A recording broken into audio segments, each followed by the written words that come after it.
Soy, ang videong ito ay tungkol pa rin sa wag paggrowin ang babae dahil sumagot sa atin si Paulul. Podcaster, tinawag akong play safe at walang stand? Ito challenge ko si Paulul ninyo. Ang tagal na nito sa internet, ang tagal na nito walang stand. Walang stand? Ba't pa tayo nagbe-base niya sa binabasa mo kung hindi naman pala totoo yan 100%? Bakit natin? At meron din ginawang video si Basilio na isang magaling na negosyante at nasa mundo ng mga motor, ano? Galit na galit yung kay Sadao kasi sinabi niya wag mong pag-growin yung babae para hindi kayo magkahiwalay o hindi kayo iwan.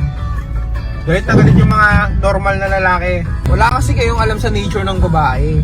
Ang alam nyo lang, i-please sila, ligawan sila. Kasi wala naman kayong bitaw eh.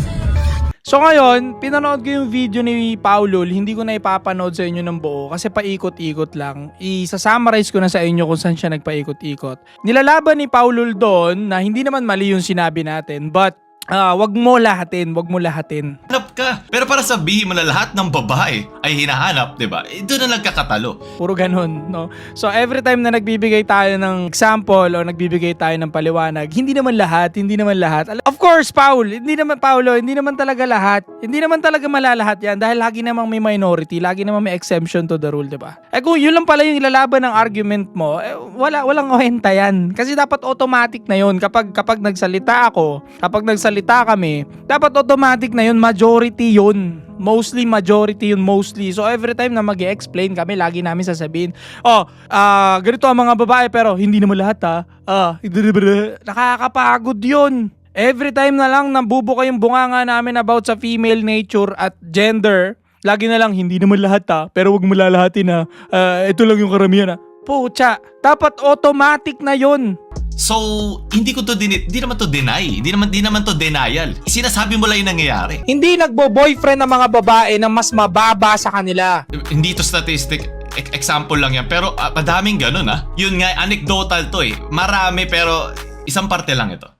Kada may sasabihin na dapat gets mo na yun. Dapat gets mo na hindi naman talaga yan lahat. Germs nga may 0.001% eh. Hindi nga 100 ng alcohol yan eh, di ba? Laging merong matitira talaga. Dapat gets mo na yun. Sa paningin niyan kasi wala kang pera, mas okay siya sa'yo, mas better siya sa'yo. Nakakita ba kayo ng babae na nag-date down? Wala, di ba? Yung jowa nyo ba ngayon, mas mayaman sa inyo? Hindi naman, di ba? Iba ang ugali ng babaeng mas maraming pera sa'yo, mas malakas kumita sa'yo, at mas mataas yung karir sa'yo. Ngayon, kung hindi mo pa naranasan, of course, masasabi mo yan, Pao. Pero ito mga soy, aaminin ko na sa inyo. Aaminin ko naman talaga. Kung panerduhan ng usapan, wala akong panalo dyan kay Paulul. Diba? Yung mga terminology na empirical, anecdotal, springboard. Hindi ako mananalo. Kahit mag-debate kaming dalawa, hindi ako mananalo. Kasi tinodo nila yung stats nila dyan eh. Kumbaga kung ito ay parang laro, player to player, no? Yung stats nila, tinodo nila sa ganyanan. Okay? Sa ganyanang sagutan, yung mental gymnastic, no? Yung lalaruin yung mga maliliit na butas. Panalo sila dyan. Pero kapag usapan sa pagbabasa sa babae, wala yan sa kalingkingan sa akin. Ito na lang, sa pagbabasa ng babae talaga, wala yan sa kalahati sa akin, wala yan sa kalingkingan sa akin. Kahit magpakita pa siya ng 800,000 earning. So, ibig sabihin itong green is up ako ng 865,000. Yun yung aking growth na nakuha dyan. Siyempre, Kung hindi naman siya nagbabasa talaga ng babae, kung hindi naman niya iniintindi yung psychology ng babae, yung woman nature talaga, hindi niya ito maiintindihan. At kahit magpakita pa sila ng biceps, ng mga muscle nila, again, kung hindi nga nila ito inaaral, no, yung kilos, yung utak ng babae kung paano gumagana, hindi nila ito maiintindihan talaga. Andito yan sila sa page na di ba mas masarap sa daw kapag sabay kayong umangat, sabay kayo yumaman. Sino ba may ayaw nun? Lahat naman tayo gusto nun, kahit naman kami gusto namin yun. Pero makatotohanan ba siya in majority? Hindi. Kaya nga pag may isang nangyaring ganun, sabay umangat, nagnegosyo, naging panalo, naging malupit, nagpakasal, okay lahat hanggang dulo. Jessica Soho nila sa sobrang rare. Okay? So, ayun di ba? Ayun sa hindi ko malamang dahilan, ganun ang nature Yun yung sinasabi ko. Ngayon, bubutasin nila ito at paggamitan tayo ng empirical, anecdotal, kung ano springboard, kung ano mga terminologies. Hindi ako mananalo sa ganun. Ito kasi ang hindi ko talaga din alam bakit ganun. Let's say ganito, bibigyan ko kayo ng example ang lalaki, naniniwala ako majority ng lalaki, bebembang yan, kahit kasal yan, Kahit may girlfriend yan, kahit may anak pa yan, bebembang pa rin yan basta merong chika bebeb na hindi magsusupong sa kanya o walang makakaalam. Halimbawa, bibigyan mo siya ng pagkakataon. Nasa isang kwarto kayong dalawa, no? Netong lalaki na to at ikaw ay babae. Basta ipapangako mo sa kanya, hindi mo siya ilalaglag, walang makakaalam, magkarelasyon kayong dalawa, kabit mo siya, payag kayong dalawa, consent kayong dalawa. Bebembang at bebembang ang karamihan ng lalaki dyan. Majority ng lalaki dyan. Alam ko yan. Kahit hindi ko nagamitan ng studies, alam ko yan. Majority ng men, sisibak yan. Sa hindi malamang dahilan, alam ko yan. Ganon din sa babae. No? Hindi ko na nga kailangan hanapan pa ng kung ano-anong bullshit na numbers eh. Basta alam ko ang babae gusto nila mas mayaman, majority. Ngayon, eto sila, kukontrain nila yon na hindi naman ganito ganyan, walang numbers yan, kulto yung ginagawa mo sa daw, ganito ganyan. Naniniwala ako, kaya gusto ng babaeng mas mayaman, hindi dahil gold digger sila, hindi dahil mukhang pera sila. Nakalagay na kasi sa utak nila yon, sa nature nila yon, possible sila mabuntis ng 9 months. Possible silang hindi makapagtrabaho ng ilang buwan. So syempre, yung pipiliin nilang lalaki, may provision, pagkain, resources, lahat. Kaya silang i-cover sa panahong nagbubuntis sila. Dala-dala ng babae yan kahit nasa moderno na tayo ngayon. Okay? Survival instinct nila yon. Kaya sila sumasama sa mas mayaman. Pero hindi ibig sabihin ng gold digger yung mga yon. Ngayon, ililiteral nyo yon para magkapuntos sa akin. Okay? Kaya nga, ang mga babae nagme-makeup para magmukhang bata. Kasi alam nila na ang mukhang young adult, yun ang mas mukhang attractive sa mga lalaki. Subconsciously nila ginagawa yon. Nature yon. Ngayon, basa ng babae na nature ng lalaki na nai-inlove tayo sa paningin. Hindi naman talaga sa ugali. Pangalawa na lang yun. Sa paningin muna. Ngayon, ang babae naman nai-inlove din sa paningin sa resources. Tapos sa galing ng bunganga ng lalaki. Doon sila sa dalawang bagay na nai-inlove. Paningin, physically fit ka ba? Mapagtatanggol mo ba siya? Hindi ka ba mukhang toothpick? Kung mukha kang toothpick, syempre malaking chance matatanggihan ka lagi ng mga babae. Diba? Kapag player nga, alam yan na hindi niya hayaan magmukhang toothpick yung katawan niya yung sarili niya Kasi nga syempre, alam ng player na hindi yun attractive on most women. Pero hindi naman ibig sabihin nun lahat ganun. Okay? Diba? Tapos ang lalaki naman nagpapayaman, kaya nga nagpayaman ka din Kasi subconsciously, gusto mo ng babaeng sobrang ganda.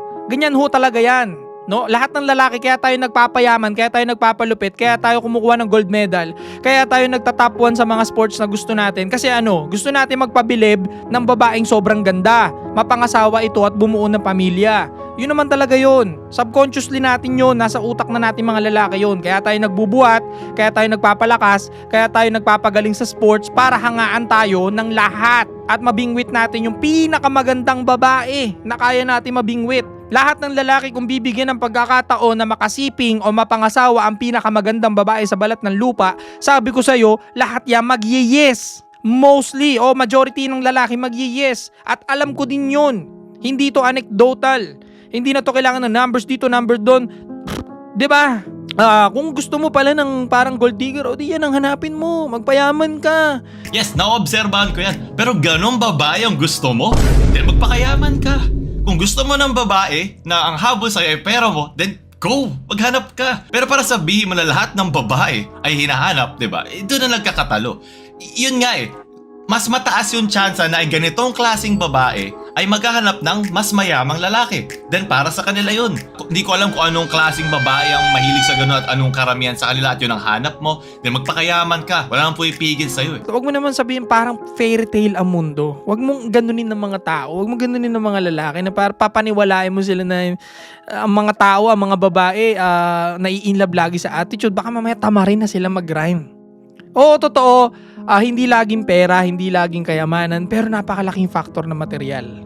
Plus, yun ay ibibigay na talino na ito sa'yo kapag ginagrind mo yung material na yun. Habang kinukuha mo yung pera, mas tumatalino ka kasi bilang lalaki. Actually, magkasabay yun halos madalas Kaya pagkuha mo ng pera na yun, talaga napakawais mo rin talaga sa decision making talaga, diba? So, yun din ang hinahangaan ng mga babae talaga. Pero ayan talaga kasi talaga ang nangyayari sa majority. Lagi ako nag-ooperate sa majority. O sa daw, paano mo nalaman na yan ang majority? Hindi ko din alam bakit ganun Pero sureball ako dun Sureball ako dun. Ngayon, ang nakakaintindi lang yan talaga player to player. Kagaya ni Basilio. Kagaya nila Bugoy na Koy, malamang abot nila yan. Ngayon, ulitin ko kapag usapan debate, wala akong panalo dyan, talo ako dyan sa kanila. Okay? Stats nila nandyan lahat eh. Di ba? Ang dami nila mga panerduhan na terminologies na ginagamit. Walang panama si Soy dyan. Wala kasi kayong alam sa nature ng babae. Ang alam nyo lang, i-please sila, ligawan sila. Kasi wala naman kayong bitaw eh. Galit na galit yung kay Sadao kasi sinabi niya, wag mong pag-growin yung babae para hindi kayo magkahiwalay o hindi kayo iwan. Galit na galit yung mga normal na lalaki. Hindi nyo naman talaga kasi magigets yun. Kasi yung mga lalaking nagagalit kay Sadao, mga walang bitaw yun. Kapag nasa ganito ka ng stage, talagang may bitaw ka na, may intindihan mo siya. Yung babae, kapag pumera na, entitled na yan. Wala ka nang ginawang tama sa paningin niyan kasi wala kang pera, mas okay siya sa'yo, mas better siya sa'yo. Nakakita ba kayo ng babae na nag-date down? Wala, di ba? Yung jowa nyo ba ngayon, mas mayaman sa inyo? Hindi naman, di ba? Kung mas mayaman man sa inyo yun, utos-utusan lang kayo nun. Pag di kayo sumunod doon, makakarinig kayo mga salitang di nyo gugustuhin. Di ba? Ngayon, ano nga bang point na yun to? Ako, been there, done that. Eh, naging babae ako, multiple na babae. Marami na ako naging babae kasi tatlo nga panganay ko eh. Ngayon, meron ako isang babae talaga na binigyan ko siya ng business. Binigyan ko siya ng opportunity. Kumbaga para angat ba ang buhay ba? Kasi hindi kami nagkatuluyan na yun to eh. Ngayon, nung una, hindi pa paldo, lagi siya nag-a-assign about sa businesses, about sa ganito, paano niya daw i-handle. Na kung saan sinasabi niya na kapag ang babae talaga pumera o umangat lang ng kahit konti, hindi kasi talaga nila ito kayang i-handle. Yung tao niya, ganito, ganyan. So, tinuturuan ko. So, yung mga panahon na nagtuturo pala ako at pinapayaman ko siya, yun na rin pala yung time na parang gumagawa na ako ng sarili kong paputok na ako rin nagsisindi ng mitya. Ganun siya. Bakit? Paano ko nasabi? Kasi nung huli-huli na, may pera na, sinisiraan na ako. Pinabackstab na ako, dinodog show ako ng mga tao niya, which is ako rin naman nagturo sa mga yun. Diba? At hindi rin makapasok yung mga tao na yun, hindi din dahil sa akin. Yun ang best example na kapag pumera na ang babae, wala na silang pakialam sa'yo. Partida, mas mayaman pa rin ako sa kanya, pero ganun-ganun niya ako bira-birahin, diba? Ganun lang kasimple yun. Wala kasi kayong alam sa nature ng babae. Ang alam nyo lang, i-please sila, ligawan sila. Kasi wala naman kayong bitaw eh. Ano mo, offer nyo, wala naman kayong pera. Sa tingin nyo, magugusto kayo ng babae ng dahil yan lang kayo, simple lang kayo, tanga. Kailangan nyo mag-effort, kailangan sabihin, I love you, miss na kita, kain tayo, ganyan, nanunid mo, meron ka bang regla, dalang kita ng ganyan. Yun. Kaya mga walang bitaw, galit na galit kayo sa daw. Pero yung mga may bitaw, tahimik lang. Again, hindi lahat. O, tignan mo, nakakapagod. Every time na mag-explain ako, umpisahan ko sa hindi lahat to ito Tapos yung mga babae naman na, pati lalaking aang-anga, nakaganon sa comment section, sige, lahatin mo. Ayun! Hindi naman pala lahat eh. Tatype ko na sana yung trash talk ko eh. Hindi naman pala lahat. Buti sinabi ni Soy, hindi lahat ito. Hindi ako kasama doon. Okay, ganon? O, diba, kaing-ingan yung parte, diba? So, automatic na yon, talagang hindi lahat yan. So, eto, sinabi rin ito ni Basilio based din sa experience niya at marami talagang lalaki naka-experience nito. Basahin mo yung comment section ni Basilio na yung mga lalaki naka-experience na mas mataas yung sahod sa kanila ng babae. Yung isa nga, 5 piso lang daw yung tinaas, grabe na siya suwag-suwagin. Again, kukontrahin mo na naman to na hindi naman yan yung pinaka totoong-totoo. Okay, sige, let's say, hindi na lang, sige, agreehan kita, Pao. Hindi na lang ito yung pinakatotoong totoo, let's say. Sige. Pero, mas paninindigan pa rin namin to at mas paniniwalaan pa rin namin to kasi nga, madalas and majority. Saan ba nag-ooperate ang mundo, sa minority ba? Di ba sa majority nag-ooperate